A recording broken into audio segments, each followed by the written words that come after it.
চলুন আজকের আপনাদের সঙ্গে বাঁধাকপি আর চিকেনের রেসিপি শেয়ার করি।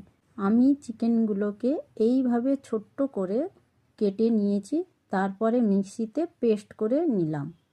বাঁধাকপির থেকে একটি একটি করে পাতা বের করে নেব। পাতাগুলোকে ভালো করে ধুয়ে হালকা ভাপ দিয়ে নেব। পেস্ট করা চিকেনে একে একে মশলাগুলো দিয়ে দেব ধনে পাতা, পুদিনা পাতা, লেবুর রস, গোলমরিচ গুঁড়ো, নুন, হলুদ, ধনে, ভাজা জিরে গুঁড়ো, গরম মশলা গুঁড়ো, আদা, রসুন, পেঁয়াজ, টমেটো ও কাঁচা লঙ্কা ভালো করে মাখিয়ে নেব। এবারে একটি পাতার মাঝখানে চিকেন দিয়ে ঠিক এইভাবে রোল করে নেব সবগুলো। একটি কারি করে নেব। তেল দিয়ে শুকনো লঙ্কা, জিরে ফোড়ন দিয়ে এবার দিয়ে দেব পেঁয়াজ কুচি।